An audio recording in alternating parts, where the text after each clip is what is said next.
إن أعجبك الفيديو لا تنسى الإعجاب والاشتراك في القناة. السلام عليكم ورحمة الله وبركاته تعالى. اليوم ان شاء الله غادي نحاول نقدم واحد الفيديو اللي هو خاص بالمجال ديال الفندقة والسياحة، اللي هو المجال ديال المطاعم والفنادق. وهذا الموضوع ديال اليوم متعلق بالهيجيان، اللي هو بطبيعة الحال النظافة. كاين بزاف ديال الدراري اللي ما كيفهموش، يعني ما فهموش بزاف ديال النقاط، واليوم حاولت نبسطهم اليوم بالعربية. اما بالنسبة للناس اللي عندهم على الفرنسي الله يسهل عليهم. حاولت انني نختصر لهم يعني هذا الموديل هذا، وحاولت ندير يعني بزاف من الحوايج، نقصت بزاف من الحوايج اللي هما ماشي ضروريين، حيت بزاف كاين، حيت لي جيان موديل هو كبير يعني. واخا كاين دي برانسيپ يعني اللي هما ما كيتبدلوش من مجال لمجال، ولكن هو يعني سوسون دي ريغل، يعني واحد لونسومبل ديال القوانين اللي تفرضوا فيه باش انهم يحافظوا على الصحه ديال المستهلك او الصحه ديال الكليان، كما كنقولوا في الاخر ديالنا. يعني هو يعني واحد لونسومبل ديال لي ريغل يعني بوغ لا كونسيرفاسيون ديال لا سونتي دو كليون. وطبعا يعني هو كيتعتبر من اهم الامور في المجال ديال الطبخ. وكما كيتعتبر يعني في جميع المجالات، ماشي في المجال ديال الطبخ غير، هو كل واحد وكيفاش كيطبق التدابير ديال الوقائيه والتدابير ديال بالشأن ديال هاد النظافه هذه. المهم على كل حال غادي نحاول نختصر ونحاول ما نطولش الفيديو، ونحاول ندير دي فيديو يعني بحال الشكل ديال سلسله، كل مره نلوح لكم فيديو وبشويه بشويه. كما كتشوفوا هنا يعني. هو يعني نقدم لكم يعني سميتو ديال لي كونساي ولا لابليكاسيون ديال هاد ليجيان، اللي هو يعني كما كتشوفوا هنا نصيحة بشأن النظافة ديال الأغذية وتطبيقها، يعني التطبيق ديالها والتدابير الوقائية. يعني الوقاية أنا كتدخل بأن كيفاش ندير واحد الوقاية، ما نطيحوش في الأخطاء، وما نطيحوش في واحد التوكسيكاسيون، لا كما كنقولوا التلوث، واحد الكونتاميناسيون، ونسببوا في المرض ديال الكليان ديالنا. يعني افكار عامه في مجال، يعني في مجال المطاعم، يعني كتعتبر النظافه والسلامه ديال الاغذيه امر يعني ضروري. يمكن ان يكون خطا بسيط، يعني واحد الخطا اللي هو بسيط ممكن يكون خطير على الصحه ديال الزبائن ديالنا، وممكن يعرض السمعه ديال المطعم او حتى الاستدامه ديالو مبقاش يخدم للخطر. يعني هنا كيفرض علينا او يجب ان يكون للطعام جوده صحيه لا غنى عنها. وكما كتطلب هذه النظافه الغذائيه مجموعه من الشروط والتدابير اللازمه لضمان السلامه والملائمه ديال هذاك الاغذيه اللي كنديروا في جميع مراحل السلسله الغذائيه. يعني هاد السلامه ديال الاغذيه يعني خصها تكون، يعني تكون ملي كنصاوبوا شي حاجه نكون متاكدين بان ما فيهمش شي ضرر للناس اللي غادي ياكلوا هاد الماكله اللي كنصاوبوا. يعني وهاد الاضرار كتكون يعني كتجينا من ثلاثه د الحوايج. اولا كيجينا الضرر من الميكروبيولوجي، اللي هما الميكروبات يعني بصفه عامه، واللي كتسبب الامراض، والله ينجينا وينجيكم. عندنا الضرر الثاني اللي هو فيزيائي. مثلا ممكن فاش كنصاوبوا الماكله ديالنا مثلا في لاكويزين، يعني كنهضر في لاكويزين اون جينيرال، ممكن في ليطابليسمون يعني كوليكتيف، ولا في الفنادق، ولا في المطاعم، في لي سناك، في اي حاجه، اي بلاصه كتكون فيها يعني الصناعه ديال الاغذيه، يعني تكون فيها واحد لابوراتوار ولا واحد لاكويزين اللي كتصنع فيها الاغذيه، ولا حتى في سميتو يعني في المواد اللي كنصاوبوا بهم ديك الاغذيه، البلاصه يعني الاوراش اللي كتتم الخدمه اللي كيخدموا فيها، خص يكون داكشي نقي، ويعني وعنده واحد المعيار ديال السلامه. كما قلت لكم انا عندنا واحد العنصر الثاني اللي هو فيزيائي، كما كتشوفوا يعني ممكن يطيحوا لنا القطع ديال الدجاج، ديال شي معدن، ديال الميكا، ديال بزاف د الحوايج. يعني ملي كنخدموا في لاكويزين خصنا ديما نردوا البال ديالنا لهاد الامور. وعندنا المواد الكيميائيه اللي هي كيكون يعني بقايا ديال مثلا ديال البقايا ديال الخضره اللي خدمنا بها، ولا داك الازبال حاشاكم، ولا يعني بزاف د الحوايج اللي ممكن يطيحوا في داك الشيء. وكاين مشكل ثاني، ممكن يجي لنا شي برودوي مثلا كيما الخضار، يجيب لنا يعني مثلا يجيب لنا بطاطا، ولا يجيب لنا داك الخيزو، هو عامر بالاسمده ولا المبيدات ديال الحشرات. وهنا ديما كيما قبل ما نخدموا بهذيك الخضره ولا هذاك سميتو هذاك الفروي ولا اي حاجه، خصنا ديما نغسلوها باش نقيوها من دوك الاسمده ودوك المبيدات ديال الحشرات. وعندنا واحد البرودوي هنا، واحد الماده اللي هي خطيره جدا، هما المواد ديال التنظيف. ممكن الانسان اولا داك اللي كيغسل مثلا، كيغسل الاطباق ولا تيغسل الماتيريال ديال لا كويزين، ما تيشللوش مزيان وتيخلي فيه داك البرودوي ديك الرغوه، وهي خطيره جدا، ممكن تسبب لنا حتى هي في مشاكل ديال التلوث، او تسبب لنا شي خطر اللي ممكن نأذيو به الزبناء ديالنا. وكما كنقولوا هاد الامور خطيره جدا، ضروري ان الانسان يرد لهم البال. الصفحة الثانية عندنا يعني هنايا، يعني لذلك يجب على المطاعم إجراء فحوصات ذاتية منتظمة للتحقق من نظافة الأغذية والامتثال للمعايير الميكروبيولوجية للحد من المخاطر. يجب يعني باش نحدوا من هذه المخاطر هادو وما نوقعوش في هذه الأغلاط، خص ديما نشوفوا نفيريفيو، يعني نديروا واحد الكونترول.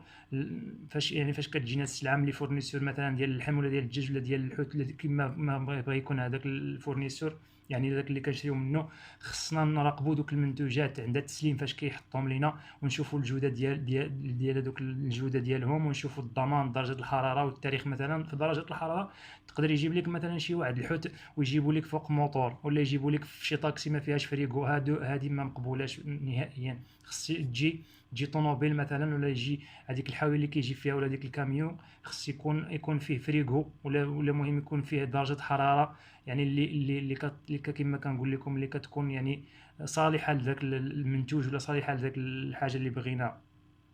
هنا نشوفوا كما كنقول لكم، نشوفوا ديك الحاويه واش نقيه، ديك الطوموبيل واش نقيه ولا ما نقياش، ونشوفوا المراقبات ديال الصحه، يعني دوك الملصقات اللي كيكونوا في داك البرودوي، في ديك الماده.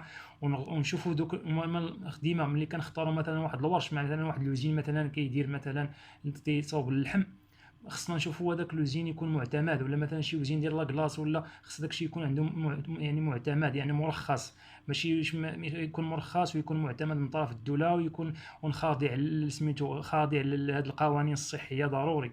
واش فهمتي؟ يعني باش ما نعرضوش حنا، نتعرضوا حنا لشي مشكل ويكون السبب ديالو هاد الورش ديال العمل. خص يكون ورش العمل يعني ماشي يكونوا كيخدموا على القواعد ديال النظافه، يكون داكشي منظم ويكون مرخص، يعني ماشي تيخدموا كما بغاو، واحد حوايجو موسخين، ما تيخدمش بالليغات، يعني بزاف د الحوايج. هاد الاوراش خطيره جدا، خص الانسان اللي كيشري منهم خص يشوف فاش كيخدموا هاد الناس، اشنا هي المعايير فاش كيخدموا هاد الناس. هنايا ونشوفوا التاريخ ديال الانتهاء، ونشوفوا الموعد النهائي الافضل لاستخدامها. هما هادو راه مشروحين هنايا، دات ليميت كونسوماسيون، دات ليميت ديال ليوتيليزاسيون اوبتيمال، يعني هما هادوك الشيء مشروح وبسيط، بطريقه بسيطه. ولا بغيتي تعمق في ليجيان راه كاين دي موديل بزاف في ليجيان، وعلى بركه الله. الصفحه الثالثه اللي هي كما قلت لكم انا، يعني السلامه ديال العبوه، النظافه ديال السياره، التسليم يعني، والرصيف، التفريغ، والمعدات المستخدمه.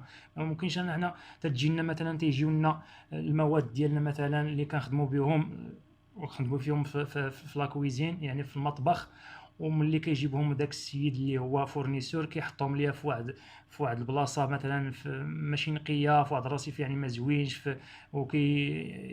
يعني في هذوك الصنادق موسخين، هذوك الكرتونات حتى هما حالتهم هادشي يعني يعني مرفوض بتاتا. يعني هاد الشيء خص ضروري الانسان يشوف كما كنقولوا، يكونوا دوك المعايير ديال السلامه، ويكونوا معايير ديال سميتو ديال الصحه، يعني حيت حنا كنشوفوا الصحه ديال المستهلك والصحه ديال الكليان ديالنا هي الاول. هنا الترتيب، انا التفريغ الفوري، يعني هذوك الصنادق وداك الشيء ماشي تنجيبو مثلا الحوت، هو مثلا خص ضروري يدخل للثلاجه ولا الفريغو، ولا وتنخليوه مثلا نص ساعه، تمشي نديو مثلا دوك البواده ديال الزيت، ونديو شي حاجه اللي هي ديال اللي يكونوا ما عندهاش مشكل الا تعرضت هي الحراره ولا لشي حاجه، وتنخليو داك الشيء، دوك المواد اللي هي حساسه بحال الحوت، بحال الدواجن، بحال اللحم، بحال يعني هادو هما الاولين اللي خصهم يدخلوا. والتفريغ كما كنقولوا، يعني ملي كنخرجوا هذيك السلعه من السيد اللي جاب لنا ديك السلعه، خص تدخل دغيا، تخرج من داك الميليو اللي هو غير صحي. وهنا الترتيب كما قلت لكم، كنديروا المنتجات المجمده هي الاولى، ندخلوها هي الاولى، وعاد هذوك اللي مبرده شويه خصنا حتى هي ندخلوهم، والاسماك واللحوم والدواجن عاد المنتجات المعبأه الطازجه، وعاد المهم هذوك المشروبات ودوك لي غازيس وهذاك الشيء ديال الماء وداك الشيء هو الاخر. استكمال ونكملوا المستندات ديال هذوك البطاقات ديال الاستلام، هذوك لي بون ديال لي زاشا، ونشوفوا المنتوجات اللي ما مزيانينش نردوهم، اللي مزيانين نخليوهم، ونتحققوا من النظافه ديال الشخصيه ديال هذاك الانسان اللي كيجيب لنا داك الشيء، ونتحققوا من الملابس ديالو واش نظيفه ولا ما يعني ولا ما نقياش. المهم هنا التحقق من النظافة ديال الشخصية، النظافة الشخصية والملابس للموظفين وحالتهم الصحية وممارسة الخطر التذوق.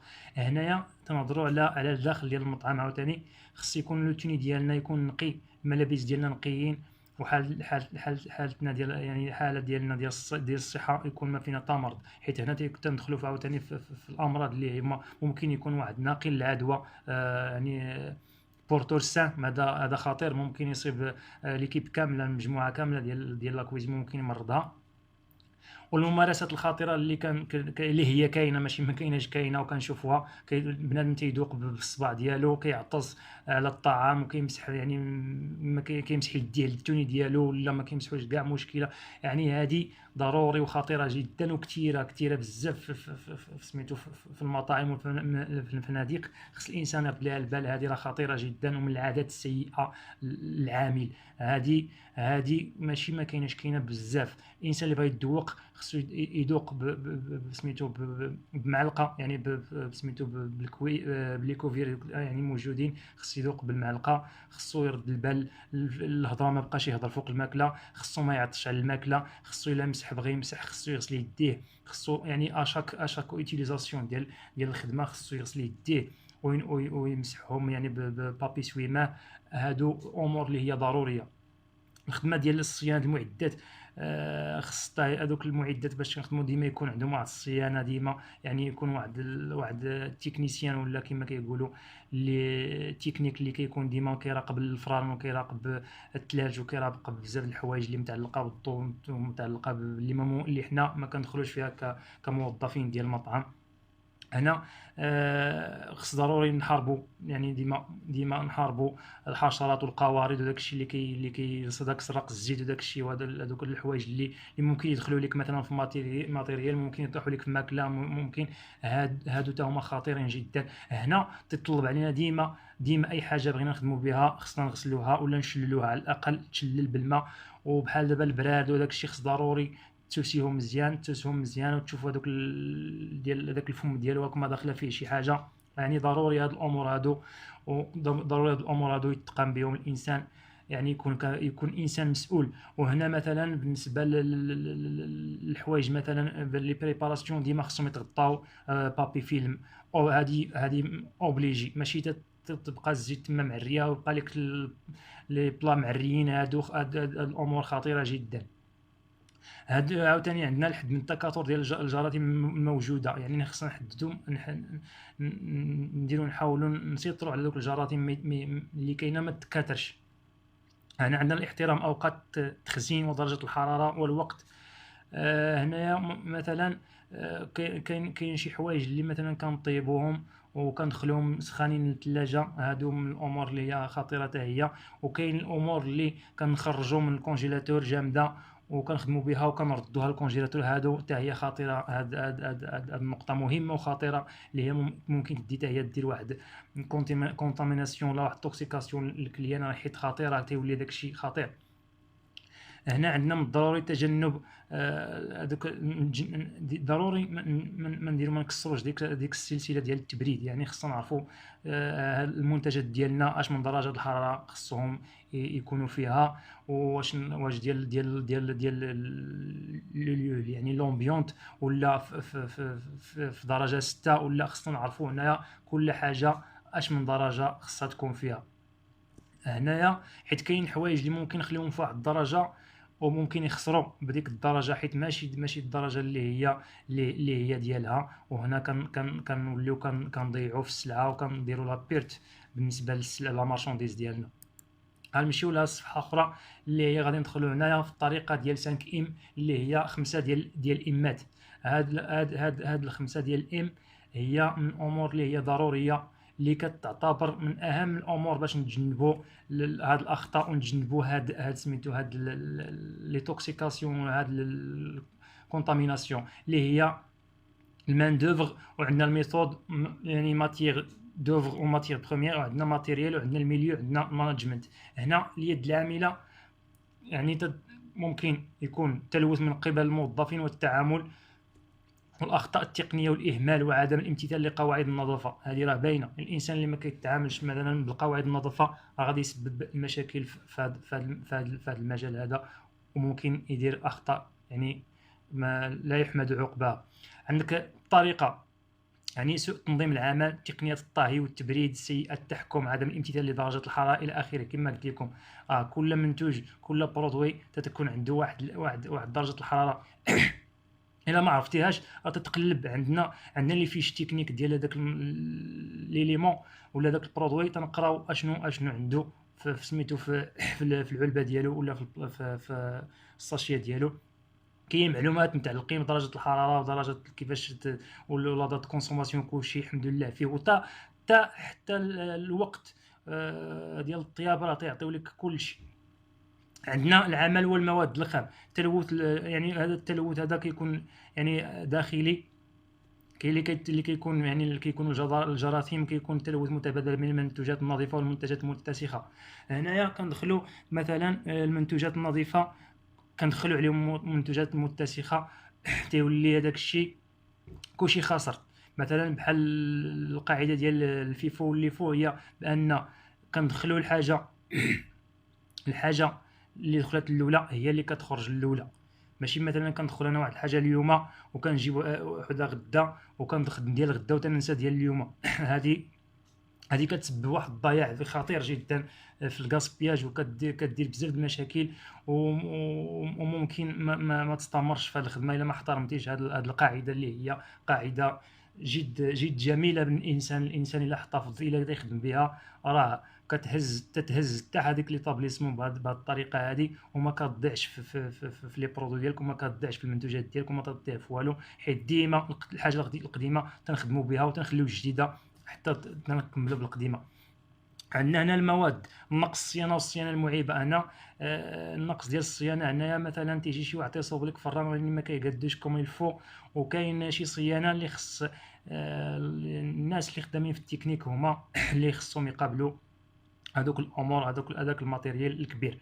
مثلا كاين شي فران اللي كيكونوا تحت البيانو، تيكونوا مثلا هذوك القزيرات التحتانيه والفوقانيه تيكونوا من الحديد، وهذيك الفوقانيه ما كاينش اللي كيقيسها، تتكون كتصدى، وهذاك الصدى كيطيح على مثلا توسكي غوتي، مثلا الدجاج غوتي ولا لي جيغو، ولا الا دخلهم بنادم تما هما تيتحمروا، وهذيك الكحوليه تطيح وما كتبانش في هذوك لي بلا. وهنا خطير، هذاك الصدى كيكون من اخطر لي توكسيكاسيون كيكونوا. والكوازني العادي ما ممكنش، او الخدام العادي ما ممكنش يجبد ديك الحديده باش يخرجها وينقيها. خص ضروري هنا الصيانه اللي هي ضروريه.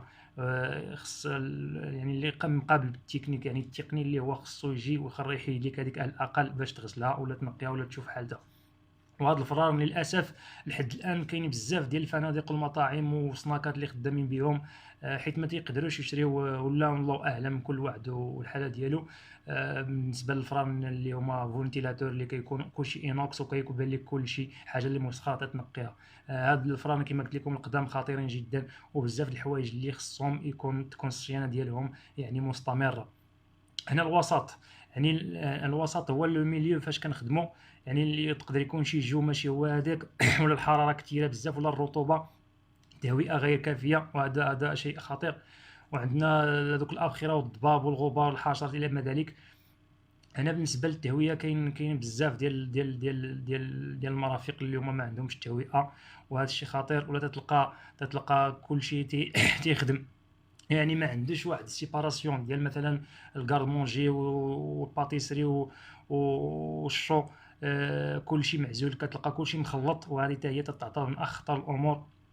عندنا الاداره، هي الاداره الا بغات يعني تستمر وتكون يعني ناجحه بالنسبه لها وبالنسبه للمطبخ، خص ديما تكون نجاح يعني ديال الجوده ديال خدمات المطعم، وهو عمل الفريق باكمله. يعني يكون العمل من طرف الاداره ومن طرف يعني الناس اللي خدامين في المطبخ، او لا الناس اللي خدامين في مثلا في لي سيرفور مثلا، يعني يكونوا موظفين كاملين يكون عندهم واحد ليسبري واحد ليسبري ديكيب، واحد الاحترام، واحد حيت هنا خصنا نكونوا كما كنقول يكون واحد فريق تنشوفوا لو كليون هو الاول. يعني خصنا كما كنقولوا الكوزينه كيكملها السيرفيس، والسيرفيس كتكملو الكوزينه. يعني الا ما كانتش الكوزينه مزيانه السيرفيس ما غاديش يخرج مزيان، والسيرفيس الا ما كانش مزيان الكوزينه ما غاديش تخرج مزيان. واخا يكون شي واحد مجهد هذا الاخر، يعني خص ديما يكون واحد اسبري ديكيب، يكون واحد التضامن بيناتنا، يكون واحد المعامله مزيانه، وما يكونوش دوك النقاشات اللي هما ماشي في اطار الخدمه، حيت في الاخير كنجيو لذاك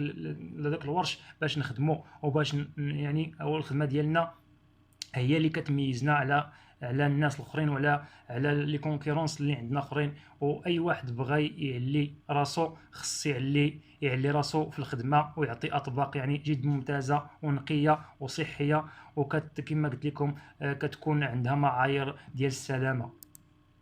انا واحد التحذير اللي هو يعني هاد التوصيات كامله كتسند من يعني كتجي من مقترحات ديال المبادئ ديال ار سي سي بي اللي هما كما كتشوفوا هنا لي هازارد هما الاخطاء المفاجئه، اناليز كريتيكال كنترول بوينت. هنا عندنا الخطر المفاجئ والتحليل في الاوقات يعني خصنا نراقبوا هذاك الحرج، نراقبوه يعني نكون عندنا نقاط ديال المراقبه ديال هذاك الاوقات الحرجه اللي ممكن تنخدموا وتيجينا واحد خطا مفاجئ ما تنعرفوش ليه منين جا، وهادو خطيرين جدا حيت ما هاد الاخطاء المفاجئه هما خطيرين جدا حيت انت ما كتكونش عوال عليهم وما كتكونش مهيئ ليهم باش تواجههم. هذا هو فين كيتكون هو الخطر ديالهم. يعني الا بغيتي تجنب الخطا ديما خص تكون عندك واحد الوقايه من الاول، ولا ما بغيتيش مثلا كاينين دي ريسك اللي هما خطيرين وما تيخليوكش تخدم، وممكن كما قلت لكم توصلوا لشي حوايج اللي هما ما مزيانينش.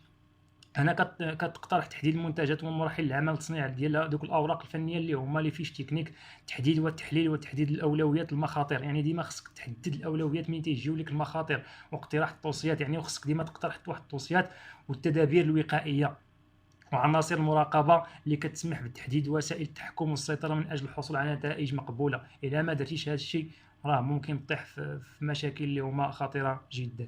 وهنا انتهينا وغادي نكملوا هذا الاشي سي بي مازال غادي نهضروا عليه، وني ماشي تجي ان شاء الله يجي الفيديو ديالو. وهنا كنحاول انني كما قلت لكم هادشي بالعربيه، حاولت انني نلخص لكم هادشي وحاولت نقدم لكم النقاط اللي مهمه، وان شاء الله الله يوفقني ويوفق الجميع. ولا عجبكم الفيديو ابوني في لاشين ديالي، وغادي ندير دي فيديو كتار بزاف ان شاء الله على شحال من حاجه، وغادي ندوزو من شحال من حاجه ان شاء الله اللي غادي نستافدوا منها جميعا. وكنشكركم وكنشكر الناس المتابعين وكنشكر الناس اللي خدمنا معاهم والناس اللي كيساندونا، وشكرا لكم.